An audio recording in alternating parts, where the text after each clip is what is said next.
Europe 1. Punchline, Laurence Ferrari. On se retrouve sur Punchline Europe 1 avec nos débatteurs. On va parler de la campagne présidentielle qui bat son plein. Jean-Claude Dacier, bonsoir. Bonsoir. Éditorialiste politique, ravi de vous avoir. Louis de Ragnel, chef du service politique d'Europe 1. Bonsoir. Bonsoir Laurence. Et Ghislaine Ottenheimer de Challenge. Bonsoir ma chère. Bonsoir. Ghislaine, ravi de vous avoir aussi sur le plateau. Alors évidemment, comme toujours, duel à distance entre les deux candidats, Emmanuel Macron qui était à Strasbourg et Mulhouse, Marine Le Pen à Vernon dans l'Eure. On va les écouter sur l'un des faits politiques du jour, le soutien de Nicolas Sarkozy à Emmanuel Macron. Il l'a formalisé dans la journée par le biais d'un communiqué. Écoutez d'abord la réaction d'Emmanuel Macron. Je le remercie de sa confiance et de son soutien. Je pense que c'est très important et que ça m'honore et ça m'oblige. Et donc, je pense qu'il faut rassembler très largement. Et j'ai entendu que sur les sujets de travail, sur les sujets d'Europe, ils se retrouvaient. Écoutons maintenant Marine Le Pen qui évidemment ironise sur ce soutien. J'étais étonné qu'il le fasse qu'au second tour. Je croyais qu'il le ferait dès le premier. Vous voyez, comme quoi il a quand même fait preuve d'un minimum d'élégance à l'égard de Valérie Pécresse en n'annonçant pas ce soutien dès le premier tour. Je me demande si je vais pas finir par faire des affiches. Parce que rien que Nicolas Sarkozy et le Luxembourg appellent à battre Marine Le Pen, je pense que ça peut débloquer des voix pour moi. Jean-Claude Dacier, ce soutien, est-ce qu'il peut faire bouger les lignes ou pas de Nicolas Sarkozy? Écoutez, il y a beaucoup de... Je pense d'abord aux Républicains. Et je m'interroge sur ce qu'ils vont devenir. Parce que c'est vrai que leur ancien président, l'ancien candidat, enfin l'homme qui compte ô combien encore pour eux, leur a fait quand même un sale coup. Ne pas soutenir, on va pas revenir là-dessus, c'est déjà de passé. Ne pas soutenir la candidate de sa famille est toujours quelque chose de délicat. Quand on voit les scores qu'elle a réalisés aujourd'hui, on peut toujours dire que son soutien l'aurait un peu aidé, mais je ne crois pas que ça aurait été très spectaculaire. C'est vrai que on peut se dire au moins que Sarkozy joue n'est pas un bon terme. Il envisage un avenir pour les Républicains qui est peut-être plus ambitieux. Il avait sans doute intégré le fait qu'on ne serait pas au deuxième tour quand on est républicain, mais que pour autant, la partie n'était pas complètement jouée. Qu'est-ce qui va se passer pour les Républicains qu'on connaît tous depuis 30 ou 40 ans? Compliqué à répondre aujourd'hui, sauf qu'il faut déjà qu'ils se dotent demain, assez vite, d'un présidentiable. Vous avez un parti que vous n'avez pas de présidentiable, ça ne sert plus à rien. Il faut un présidentiable. Ensuite, Nicolas Sarkozy va devoir, il a apporté un soutien discret mais réel au président Macron. Est-ce que c'est un soutien personnel ou est-ce qu'il envisage de négocier avec lui discrètement un accord qui permette à 40, 50, 60, peut-être davantage, on verra bien, députés républicains de passer ce cap plus que difficile. C'est l'avenir des Républicains qui est en jeu. Les autres partis ont quasiment disparu et les Républicains eux-mêmes ne sont pas en très grande santé. Est-ce qu'ils vont partir comme une nuée de moineaux pour rejoindre Macron dans les semaines qui viennent avant ou après la présidentielle?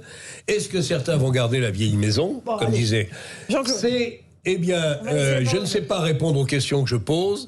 Je dis simplement que je pense que le soutien de Sarko ne peut pas faire de mal à Emmanuel Macron, contrairement à ce que certains pensent. Je pense que globalement, c'est pas un handicap pour lui. Je vous ai vu réagir pendant que Jean-Claude Dacier parlait de ce soutien de Nicolas Sarkozy. J'ai sursauté quand Jean-Claude Dacier a dit que Nicolas Sarkozy avait un projet plus ambitieux pour la République. Moi, je trouve au contraire qu'il joue petit jeu depuis le début. Il a un ego, comme tous les anciens présidents de la République, phénoménal. Il considère qu'il n'a pas aidé les autres parce qu'on l'a pas aidé. Il dit du mal en privé de Emmanuel Macron, mais en public, il est très content de s'afficher et de faire partie du club des gens qui peuvent l'appeler ou qui sont reçus, etc. Donc voilà, il joue assez perso et je pense que dès le début, il aurait dû aider sa famille à résister à l'emprise macronienne, parce que c'est la recomposition où on va sauver 30 sièges de députés plutôt sarkozysme. Enfin, c'est de la tambouille, ça ne résiste pas. Ils vont être avalés par la République en marche et dans 5 ans, on ne sait pas du tout ce qui va advenir. Donc je trouve que c'est vraiment jouer des petits intérêts personnels de clans. Je ne trouve que ça n'a pas de hauteur de vue. Ce qui manque aux Républicains et ce qui a manqué à Valérie Pécresse, c'est une réflexion. Je crois que Valérie Pécresse a fait cette campagne comme on passe un oral de l'ENA, c'est-à-dire qu'elle était bien sur tous les sujets, mais il n'y avait aucune originalité, il n'y avait aucune tripe, il n'y avait aucune pensée, il n'y avait pas d'amour de la politique, comme on peut l'avoir quand on fait les marchés, quand on fait ça et qu'on a envie de faire passer un message. Maintenant, l'impact du ralliement de Nicolas Sarkozy à Emmanuel Macron, à première vue, il n'est pas forcément positif. Ça fait 2 présidents des riches, quoi. Au moment où ils veulent tous récupérer un tout petit peu de voix de Jean-Luc Mélenchon. Mais pour le moment, je pense qu'il n'y a pas d'effet négatif tant que la pelote tous anti-Macron n'existe pas. Pour le moment, il n'y a pas encore cette espèce de coalition ou de tous les anti. Je pense que pour le moment, il est encore préserver de ça. Louis de Ragnel, est-ce qu'au contraire, Nicolas Sarkozy n'a pas une vision politique pour sa famille à lui politique, c'est-à-dire qu'il serait dans cette grande entité à créer dans le futur? Alors, ce qui est sûr, c'est que c'est l'heure de la clarification pour les Républicains. En fait, ça a trop tergiversé. Pendant tout le quinquennat, on voyait une bonne partie quand même des députés LR qui étaient très proches d'Emmanuel Macron, qui même secrètement acceptaient de voter un certain nombre de choses ou de ne pas être présents en séance pour éviter de voter à l'encontre de ce que voulait Emmanuel Macron. Donc maintenant, ça a un peu trop duré. Valérie Pécresse a fait 4,6% à l'élection présidentielle. Donc on voit bien maintenant, il faut faire un choix. Et Nicolas Sarkozy, effectivement, a cultivé une forme d'ambiguïté. Il n'a pas soutenu Valérie Pécresse. On sait qu'effectivement, Guylaine l'a très bien rappelé, en privé, et puis il envoyait quand même beaucoup d'attention à l'égard d'Emmanuel Macron. Et puis il a fait ce choix de ne pas porter en fait la responsabilité de l'échec de Valérie Pécresse en s'exprimant au lendemain du premier tour. S'il s'était exprimé juste avant le premier tour et qu'on voyait Valérie Pécresse à 4,6%, il y avait en fait deux options d'interprétation. Première option, en fait, mais les deux se rejoignent. C'est Emmanuel Macron qui a apporté en fait les voix des LR chez Emmanuel Macron. C'est Nicolas Sarkozy a apporté les voix des LR chez Emmanuel Macron. Il aurait pu voir ça de manière positive. Deuxième option, c'est Nicolas Sarkozy, le fossoyeur de la droite. Et juste 2 petites choses quand même pour terminer. Emmanuel Macron aurait préféré que Nicolas Sarkozy apporte son soutien avant le premier tour. Donc ce soutien n'a pas la même valeur à ses yeux compte tenu exactement. Okay. Ça c'est sûr. Oui. Et enfin, dernière chose, la question qui se pose, et c'est ce qui a été évoqué, vous l'avez évoqué tous les deux, c'est la question des législatives. Combien de députés LR vont gagner les législatives? Vous gardez la réponse. On en reparle juste après la pub. Juste après la pub, une petite pause dans Punchline sur Europe 1. Très bon teasing de Louis de Ragnel. À tout de suite. Punchline sur Europe 1, Laurence Ferrari. On se retrouve dans Punchline sur Europe 1 avec nos débatteurs Jean-Claude Dacier, Louis de Ragnel et Guylaine Ottenheimer de Challenge. Louis de Ragnel, je vous arrête en plein vol. Mais non. Avec un accord de gouvernement et combien de députés LR qui pourraient rejoindre Emmanuel Macron? Oui, parce qu'en fait, il y a 2 théories en ce moment et avec des mots qui ont un sens extrêmement important. D'un côté, vous avez les élus de droite qui veulent rejoindre Emmanuel Macron, qui disent, nous on veut, comme Jean-François Copé, même les proches de Nicolas Sarkozy, on veut un accord de coalition, un accord de gouvernement. Et Emmanuel Macron ne veut absolument pas entendre parler d'une coalition, d'un accord de gouvernement. Pourquoi? Parce qu'en fait, une coalition, ça sous-entendrait qu'Emmanuel Macron est tenu par l'accord de coalition. Et Emmanuel Macron, depuis le début, c'est son ADN, et en même temps on le comprend, c'est l'esprit de la Ve République, veut surtout être le plus libre possible, ne rien devoir à personne, et il veut avoir la majorité la plus large possible. Donc c'est exactement l'inverse ce qu'il souhaite. Ce qu'il souhaite, c'est avoir le plus de députés possible, les faire venir dès maintenant. Donc entre les 2 tours. Dès maintenant, avant les législatives, parce que pas question pour lui d'être dans des négociations, de savoir alors ok, les Républicains dans telle circonscription vous mettez un député, est-ce que je retire mon député La République en marche? Pourquoi? Au nom de quoi? Ça va être très compliqué. Donc voilà, ce qu'il souhaite, c'est avoir la plus large majorité possible, le plus grand nombre de députés qu'il rallie entre ce qu'il souhaite maintenant. Et la dernière chose, ce qu'il souhaite, la question qu'on se pose, c'est qu'aujourd'hui les Républicains, certes à la présidentielle, elle, donc Valérie Pécresse, ça fait 4,6%. Il reste quand même plus de 100 députés LR, c'est pas rien.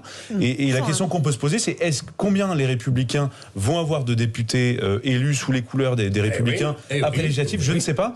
Mais c'est pas forcément cousu de fil blanc que les Républicains vont s'effondrer à l'Assemblée. Souvenez-vous, ils ont eu plus de 100 députés après l'affaire Fillon, au lendemain d'une grande débâcle électorale. Oui, je suis d'accord sur ce point, c'est que ceux qui ont été élus et ceux qui vont se représenter, je crois qu'il y en a une vingtaine qui ne veulent pas se représenter, ceux qui ont résisté déjà à la première vague Macron, ils pourraient résister à la deuxième vague Macron. Mais beaucoup de députés ne se contentent pas d'être députés. En fait, ils veulent être députés pour ensuite entrer au gouvernement, participer à la conduite du pays, avoir des missions. Non, mais beaucoup. Être dans un groupe d'opposition, bon, ça a ses limites. C'est quand même plus intéressant de gagner une élection et de participer. Voilà, ça fait quand même un bout de temps qu'ils sont maintenant dans l'opposition. Donc certains députés seront tentés de rejoindre la majorité. Donc ça va être un énorme bordel, parce qu'il y va voir ce que Nicolas Sarkozy veut négocier. Il y a ceux qui tiennent encore le parti, qui veulent en garder quand même un petit groupe. Ils peuvent avoir 30 députés à l'Assemblée, donc vous avez déjà une force de frappe. Donc ça va être quand même, je ne sais pas du tout comment ça va se passer. C'est ça l'intéressant. Jean-Claude Dacier. Qu'est-ce qu'on peut... Quand on est député républicain, qu'est-ce qu'on peut espérer? Rester les 5 ans qui viennent sur le banc de touche, si on est réélu, et regarder le match? Vous venez du tout. Jean-Claude, laissez-moi faire 3 phrases de suite. Vous venez de tout dire. Non, mais l'important, c'était d'être quand même en adéquation avec ses idées. Si vous avez vraiment écoutez, en économie, il n'y a pas de différence fondamentale. Il n'y a pas que l'économie. Oui, mais ça compte quand même beaucoup dans l'état où nous sommes. Excusez-moi. Bon. Alors, j'ai entendu, moi, le président de la République, c'est toujours pareil, s'il gagne avec 4-5 points d'avance sur Madame Le Pen dans 10 jours, c'est pas pareil. Exactement. S'il gagne de justesse, on en reparle de votre brillante théorie. Je veux des députés, je veux une large majorité. Il aura ce qu'il aura. Et là, il aura intérêt à discuter avec M. Édouard Philippe, avec M. Sarkozy, et avec combien d'autres, et essayer de bâtir ensemble une structure, appelons-la comme on veut, que ce soit un club, une coalition, une majorité, je n'en sais rien, ils trouveront le système. Oui, mais là vous avez raison. Trouver le moyen de gouverner ce pays. Là vous avez raison, les négociations et les projections ne peuvent pas se faire aujourd'hui tant qu'il n'y a pas eu l'élection. Je suis d'accord. Effectivement, tout le monde se dit aujourd'hui, attention, s'il y a un danger Le Pen, je ne peux pas dire n'importe quoi. Et donc, évidemment, je soutiens Emmanuel Macron. Et beaucoup de députés se disent, bon, on ne peut pas avoir la responsabilité d'avoir amené l'extrême droite au pouvoir. Donc, tout le monde est un peu bloqué. Et au lendemain de l'élection, en fonction du score, et en fonction d'ailleurs des résultats dans les circos, on y verra peut-être un peu plus clair. Et les Républicains ont une chance, c'est qu'il faut incarner pour être présidentiable, voire élu. Il faut incarner. Parti socialiste. Oui, ils en sont loin, hein, quand même. Parti socialiste, vous avez beau regarder tout autour, vous faites 360 degrés, il n'y en a plus. Les Républicains en ont encore quelques-uns. Ils en ont notamment un que je défends parce que je sais que c'est le meilleur. C'est Laurent Wauquiez. Vous pensez qu'il n'aura pas un rôle à jouer dans les mois et années qui viennent? Mais c'est évident. Bien sûr, mais auprès donc quand on a la chance d'avoir un parti affaibli sans doute, on verra, et un gars de cette ampleur et de cette envergure, même si les Français aujourd'hui ne l'aiment pas, je suis convaincu qu'ils changeront d'avis dans les mois et les années qui viennent. Il faut un présidentiable à la tête d'un parti qui veut jouer un rôle, sinon vous faites du tricot. Mais ce que je ne comprends pas. Mais plutôt mais Jean-Claude, vous avez dit quand même quelque chose de très important tout à l'heure. C'est-à-dire que les députés LR, il y en a beaucoup, pour beaucoup d'entre eux, ils en peuvent plus d'être dans l'opposition. Parce qu'à droite, il y a un truc qui est. Non, mais à droite, il y a un truc qui peut paraître surprenant à nos auditeurs. Oui, la droite, c'est un parti de gouvernement. Je suis d'accord. Et en fait, ils se disent, mais c'est insupportable, on n'est pas culturellement, on sait pas faire. Et il y en a beaucoup qui, moi, c'est ça que ça va se négocier. Et je leur demande, mais pourquoi tu veux rejoindre Emmanuel Macron? Ils me disent, parce que j'en peux plus d'être dans l'opposition. Et donc, effectivement, ils argumentent avec ce que vous venez de dire, Jean-Claude. C'est-à-dire, oui, sur l'économie, on n'est pas si éloigné que ça. Mais ça veut dire qu'aussi la droite a oublié. Il n'y a pas que l'économie dans le projet de droite. Il y a aussi toute une vision de la société. Il y a sur les questions de sécurité, d'immigration. À propos de l'envie des députés de l'opposition d'entrer au gouvernement ou de participer à une majorité, c'est aussi le non-cumul des mandats. Parce qu'avant, vous étiez député maire, vous aviez un pouvoir, vous exerciez des fonctions. Me lancez pas là-dessus, Guylaine. Vous aviez... Je suis très opposé. Je suis pour l'obligation Emmanuel Macron. Mais tu as raison, c'est une bêtise de plus de l'avoir supprimé, évidemment. Vous aimez bien le sujet que j'ai lancé. Moi, ça me passionne. Emmanuel Macron devrait revenir là-dessus. Mais c'est vrai que ça change que vous êtes juste député.